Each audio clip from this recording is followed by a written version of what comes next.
Je, unajua kwamba mavazi ya burka au buibui au hijab yanayovalika rasmi na wanawake wa Kiislamu yanayosomeka katika sura ya 33 aya ya 59 kwenye Qur'an yalikuwa ni mawazo binafsi ya mojawapo ya wafuasi wa karibu kabisa wa Muhammad?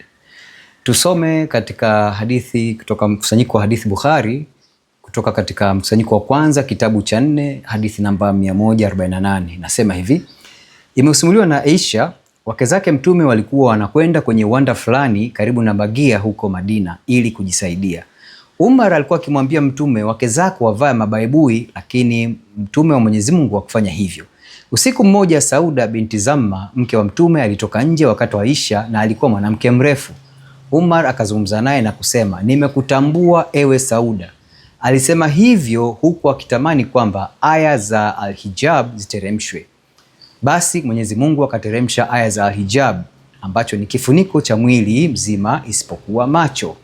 Na hadithi nyingine kama hii inasomeka kwenye mkusanyiko wa Sahih Bukhari, hadithi namba 4790, ambayo inapatikana katika mkusanyiko wa 6 kitabu cha 60 hadithi namba 313.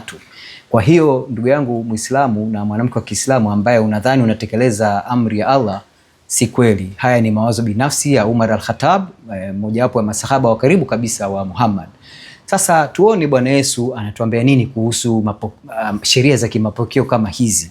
Tunasoma katika kitabu cha Luka mtakatifu sura ya 11 mstari wa 46. Akasema, nanyi wana sheria ole wenu, kwa sababu mwawatwika watu mizigo isiyochukulika, wala ninyi wenyewe hamuigusi mizigo hiyo hata kwa kimoja cha vidole vyenu.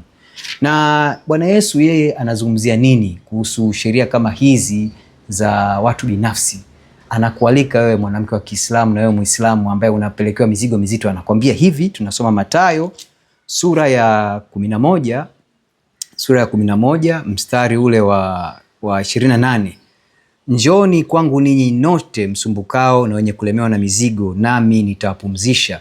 Jitieni nira yangu, jifunze kwangu, kwa kuwa mimi ni mpole na mnyenyekevu wa moyo, nanyi mtapata raha nafsini mwetu, kwa maana nira yangu ni laini na mzigo wangu ni mwepesi.